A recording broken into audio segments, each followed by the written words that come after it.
দেশ বিদেশ থেকে যে যেখান থেকে ভাইয়ারা আপুরা আমার ভিডিওটি দেখছেন সবাইকে আসসালামু আলাইকুম।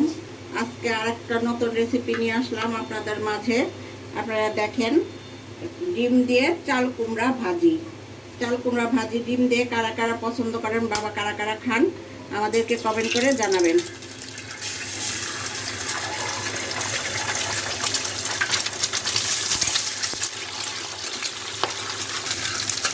ডিমটা দিয়ে দিচ্ছি। ডিমটা একটু হয়ে গেছে, ভেঙে নিতে হবে একদম ঝুড়ি ঝুড়ি করে, না হলে গ্রাম আসবে না ভাজিতে।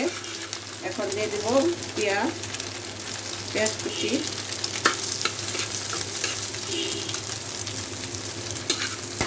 পেঁয়াজ দিয়ে দিচ্ছি এখন। আর পেঁয়াজটা একটু নরম হলেই ভাজিটা দিয়ে দিব।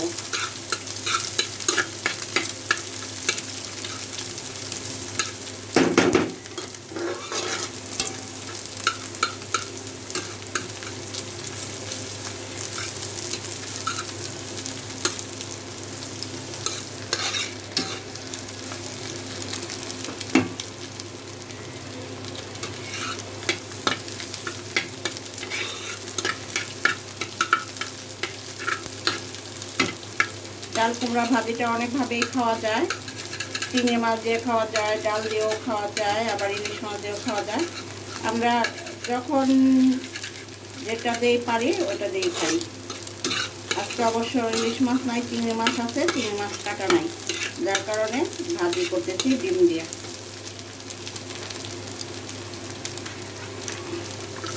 ভাজিগুলো দিয়ে দিলাম।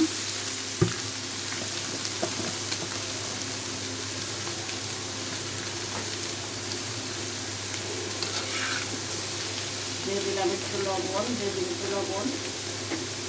ভাজির মধ্যে কোনো কিছু মশলা দেওয়া যায় না, শুধু পেঁয়াজ কাঁচা মরিচটাই দিতে হয়।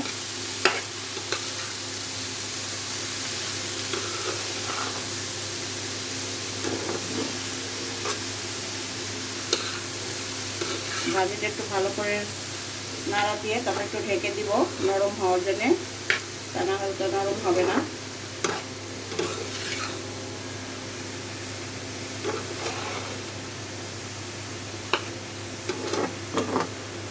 এখন একটু ঢেকে দিব।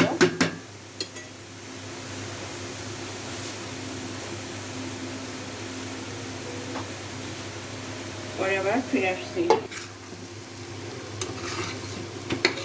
ধরিস না, সব পয়সা ফেলাইছে, করলাম তো, ধরিস না।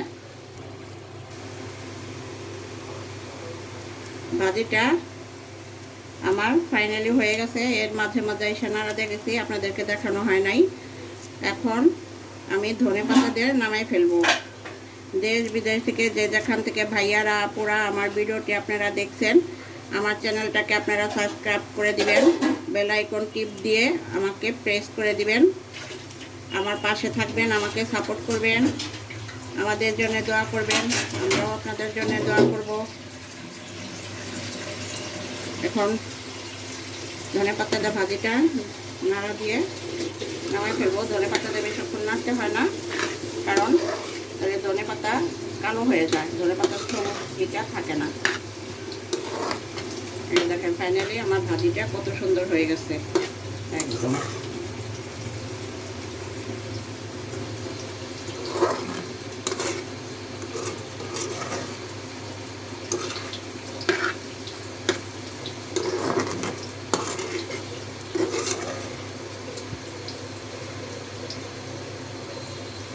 কারা কারা এভাবে ভাজি করে খান আমাদেরকে জানাবেন। এভাবে করে খেয়ে দেখবেন, যারা না খেয়েছেন, অনেক টেস্ট এই ভাজিটা। আমরা ভাজিটা এভাবে করে খাই, আর রান্না করলে আলাদাভাবে রান্না করি, ওইটা হচ্ছে অন্যরকম। আপনারা আমাদেরকে রান্না করে এভাবে ভাজি করে খেয়ে আমাদেরকে জানাবেন, দেখবেন কি টেস্ট এভাবে ভাজি করে খাওয়া। আল্লাহ হাফেজ।